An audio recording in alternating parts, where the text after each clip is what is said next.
Hello everyone, आप सभी लोगों का महात्मा गांधी काशी विद्यापीठ बीएड प्रथम वर्ष चतुर्थ सेमेस्टर में स्वागत है। आज हम लोग कल होने वाली परीक्षा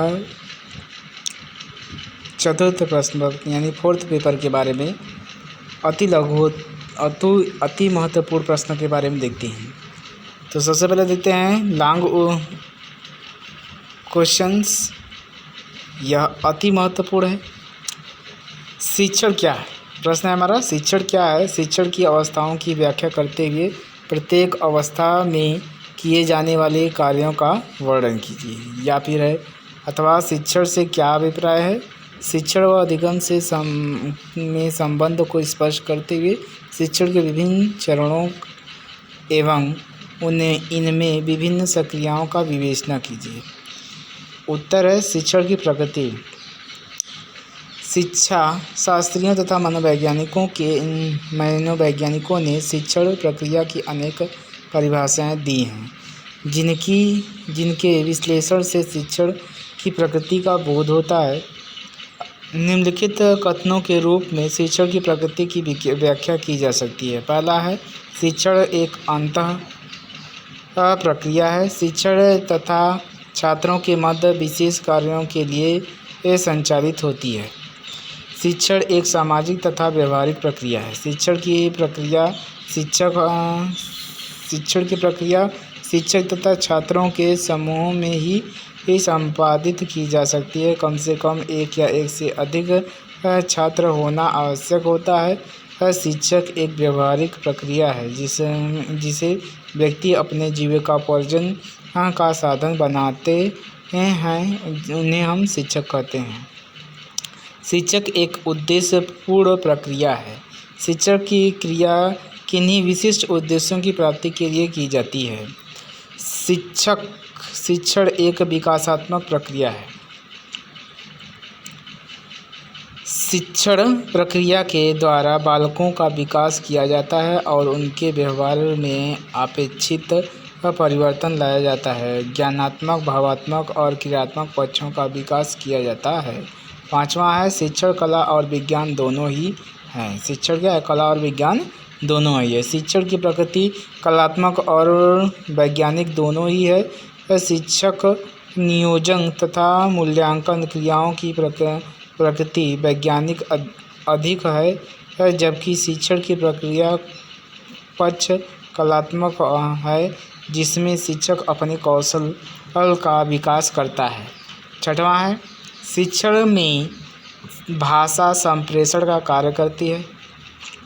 शिक्षण में तथ्यों, सिद्धांतों और मानवीकरण का बोध भाषा के प्रयोग द्वारा शिक्षक करता है। सातवां है, शिक्षक एक आमने सामने होने वाली प्रक्रिया है। आठवां है, शिक्षक एक उपचार प्रक्रिया है। शिक्षण में छात्रों की कमजोरियों का निदान करके उन्हें सुधार के लिए उपचार दिया जाता है। शिक्षण एक तार्किक प्रक्रिया है। 10वां है, शिक्षण का मापन किया जाता है। शिक्षण का मापन किया जा सकता है। 11वां है, शिक्षण में सुधार तथा विकास भी किया जा सकता है। पृष्ठपोषणों की प्रविधियों के द्वारा शिक्षण व्यवहार को अपेक्षित सुधार पर भी किया जा सकता है। ये देखिए, ये हेडिंग है। हेडिंग के आधार पर ये आपको इसमें लिखना है। अगला है, शिक्षण की पूर्व अवस्था। शिक्षण वह प्रक्रिया है जिसमें अनेक उद्योगों की सहायता से वांछित व्यवहार परिवर्तन किए जाते हैं। कक्षा में शिक्षण से पूर्व, कक्षा में प्रवेश से पहले शिक्षक प्रक्रियाएं करता है जो शिक्षक की पूर्व क्रिया अवस्था के अंतर्गत आती है। इसमें शिक्षक कक्षा प्रवेश से वांछित लक्षणों की प्राप्ति के लिए तैयार रहता है। मतलब कक्षा में जाने से पहले शिक्षक क्या क्या करता है उसके बारे में लिखना है।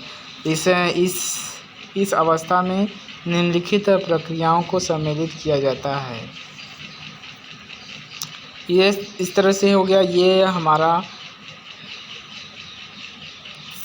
शिक्षण का अंतर और प्रक्रियाकरण, शिक्षण में व्यूहरचना का संबंध, ये सब हो गया।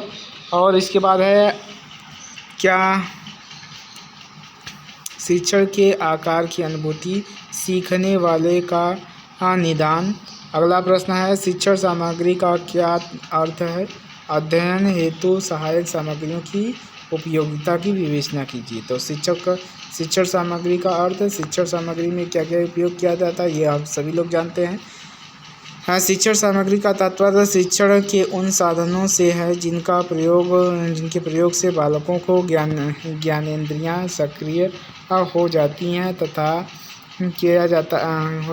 तथा विभाग के सचिव और कठिन भागों का सरलतापूर्वक समझाया जाता है। शिक्षण सामग्री का अर्थ समस्त सामग्री से है जो कक्षा में अथवा अन्य शिक्षण परिस्थितियों में लिखित ये अथवा बोली हुई पाठ्य सामग्री को समझाने में सहायता देती है।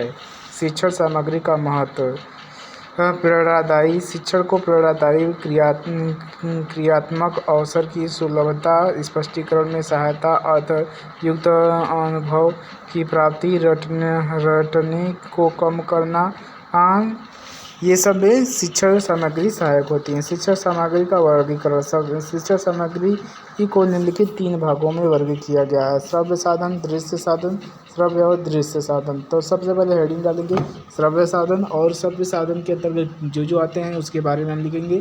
फिर उसके बाद हेडिंग डालेंगे दूसरा है दृश्य साधन, और इसमें हम लोग लिखेंगे। फिर उसके बाद है तीसरा श्रव्य दृश्य साधन, और इसमें भी जो मन में आ रहा है सो लिखेंगे। और यह आप सभी लोगों को पता है कि शिक्षण सामग्री दृश्य और श्रव्य साधन क्या क्या हैं और उनका क्या क्या कहाँ कैसे कक्षा में उपयोग किया जाना चाहिए। तो वीडियो अच्छा लगा तो प्लीज़ लाइक एंड शेयर ज़रूर कीजिए। और भी बहुत से इम्पॉर्टेंट क्वेश्चंस और वीडियो को देखने के लिए हमारे चैनल को सब्सक्राइब कीजिए और अपने मित्रों में शेयर कीजिए। तो धन्यवाद। आशा है कि आपको ये अच्छा लगा होगा। यह अति महत्वपूर्ण है। परीक्षा में आपको सरल ही क्वेश्चन पूछेंगे, कठिन प्रश्न आपको नहीं पूछे जाएंगे, इसलिए आप सरल क्वेश्चनों को अच्छे से देख के जाएं जो आप आसानी से समझ सकें और परीक्षा में अच्छे से लिख रहें। और जितना ज़्यादा आप लिखे रहेंगे उतना ही ज़्यादा आपका नंबर अच्छा मिलेगा।